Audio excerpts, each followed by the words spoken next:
आरव की गाड़ी उस पुराने गांव की खड़खड़ाती सड़क पर रुकी। उसके सामने खड़ी थी बड़ी सी हवेली।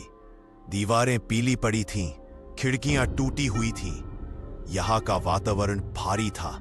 गांव वाले इसे भूतिया हवेली कहते थे। उनका कहना था कि उत्तर की ओर वाला कमरा हर रात ठीक 3 बजे बिना किसी के छुए खुल जाता है। आरव, एक पैरानॉर्मल रिसर्चर, इस रहस्य को सुलझाने आया था। आरव ने जंग खाए बड़े फाटक को धक्का देकर खोला। अंदर बहुत जमी धूल हवा में उड़ने लगी। हवेली का भीतरी हिस्सा सन्नाटे से डरावना लग रहा था। टूटे फर्नीचर, बड़ी चादरें और उगाई मकड़ी के जाले हर जगह दिख रहे थे। साथ आया उसका कैमरा ऑपरेटर राजू डर के मारे कांप रहा था। सर, कहीं भूत तो नहीं देखेंगे हम? आरव ने गंभीरता से जवाब दिया, हमें तर्क ढूंढना है राजू, भूत नहीं, चलो। शाम हो चुकी थी। आरव और राजू ने देखा कि हवेली के मुख्य हॉल का एक कोना बिल्कुल अलग था। वहां एक छोटा लकड़ी का पुराना दरवाजा था। उस पर जंग लगी एक भारी चेन और ताला लटक रहा था। ये वही कमरा था। आरव ने उसकी कुछ तस्वीरें ली। कमरे का दरवाजा लगभग काले रंग का हो चुका था। उस पर उकेरी कुछ चित्रकारी धुंधली पड़ गई थी। राजू ने डरते हुए कहा, सर, लगता है यहीं का दरवाजा खुलता होगा रात को। रात 1:30 बजे तक दोनों छुपे रहे। हवेली में अंधेरा, सन्नाटा और डर था। सिर्फ उनकी टॉर्च की रोशनी दिख रही थी। तभी दूर कहीं घड़ी ने 2 बार टन टन की आवाज सुनाई। आरव का दिल जोर से धड़का। कमरे के लकड़ी की पुरानी घड़ी ने तभी 3 बजा दिए। थोड़ी देर बाद वहीं से एक मंद सी आवाज आई, धर्रर, जैसे किसी ने एक हल्की सी खरोंच मारी हो। ठीक 3 बजे एक चमत्कार हुआ। वह बंद दरवाजे का जंग लगा ताला खुद ब खुद खुलने लगा। चेन भी धीरे धीरे नीचे गिर गई। दरवाजा तेजी से नहीं, धीरे धीरे अपने आप खुलता गया, जैसे कोई अदृश्य हाथ उसे धक्का दे रहा हो। आरव और राजू के सांस रुक गए थे। चुप्पी और भारी हो गई थी। फिर दरवाजा अंदर की अंधेरी खालीपन पर खुलकर रुक गया। एक अजीब सी ठंडी हवा उससे निकल कर आई। अंदर घुसते ही आरव ने देखा यह कमरा बिल्कुल साफ था। बाहर जितनी भी धूल थी सब यहां नहीं थी। कमरे के बीचों बीच एक छोटी सी लकड़ी की पुरानी मेज थी। उस पर एक मिट्टी का दिया रखा था। दीपक अचानक अपने आप प्रकाश से भर गया। अब पीली सी रोशनी में दीदार हुआ। मेज पर एक पुरानी चमड़े के खोल वाली डायरी पड़ी थी। आरव ने सावधानी से डायरी उठाई। वह भारी थी और काफी पुरानी लग रही थी। जैसे ही उसने डायरी खोली, उसने देखा कि उसका पहला पन्ना थोड़ा फटा हुआ था और उस पर एक नाम लिखा हुआ था, मीरा। उसके आसपास जैसे फूल बने थे। अंदर के पन्नों पर बच्चों की टेढ़ी मेढ़ी लिखावट थी। आरव ने धीरे से पहला पैराग्राफ पढ़ना शुरू किया। आज मैंने डायरी में लिखना शुरू किया है, पर यह रहस्य है, कोई न देखे। डायरी के पन्ने पलटते गए।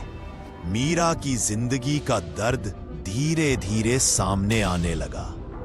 वह हवेली की मालिक की इकलौती बेटी थी, जिसे मां ने छोटी उम्र में ही खो दिया था। पिता ज्यादा खुश नहीं रहते थे। मीरा यहां पहली मंजिल पर एक छोटे से कमरे में ही रहा करती थी। यहां अकेला होने पर वो चिड़ियों को रोटी खिलाना पसंद करती थी। पर उसकी डायरी में कल्पना की बहुत सारी बातें भी थीं। फिर एक घटना का ब्यौरा था।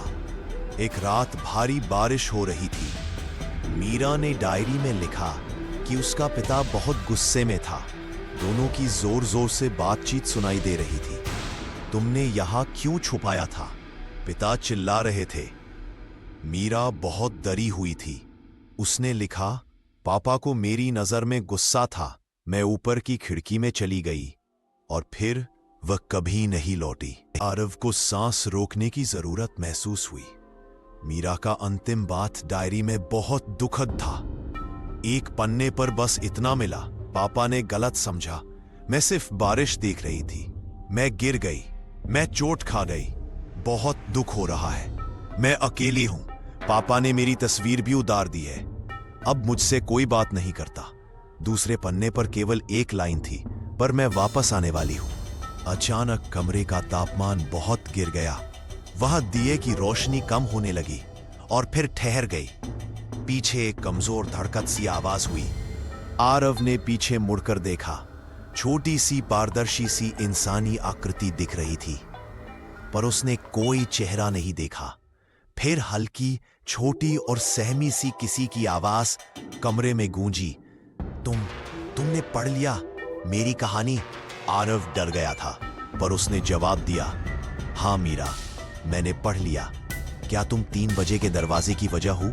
उस छोटी छाया ने तेजी से कमरे की दीवार की तरफ इशारा किया।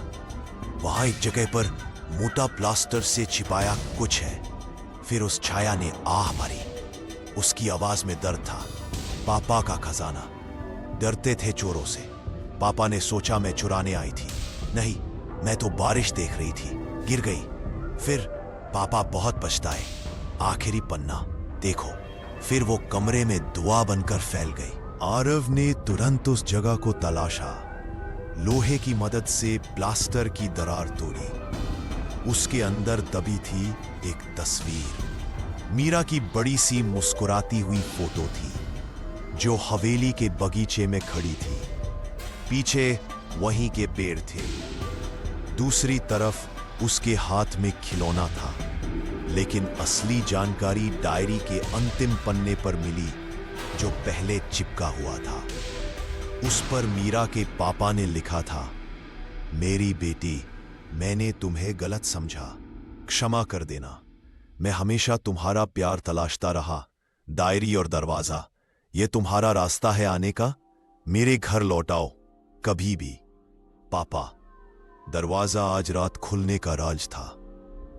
अगली सुबह आरव ने मीरा की डायरी और तस्वीर को उसी कमरे की मेज पर छोड़ दिया। दरवाजे की चेन और ताला वापस लगाने के बजाय उसने उन्हें एक बगल में रख दिया। आरव को लगा कि अब कोई रहस्य नहीं बचा। लेकिन जब वो हवेली के फाटक से निकल रहा था, उसने तेज से पीछे मुड़कर देखा। पहली मंजिल की खिड़की के अंदर पर्दा हल्के से हिल रहा था। साफ दिखाई दिया, जैसे कोई छोटे कदमों से वहां खड़े होकर देख रहा था, पर सामने सिर्फ अकेली उजड़ी हुई खिड़की थी। आरव ने मुस्कुराते हुए राजू से कहा, चलो राजू, यहां खुश रहने वाली किसी को परेशान नहीं करना चाहिए। वो अब शांत है। उनकी गाड़ी जब निकली, उस उत्तर वाले कमरे की खिड़की पर छोटी सी अदृश्य हथेली का निशान बना दिखा। ओस की एक बूंद वहां से गिरी।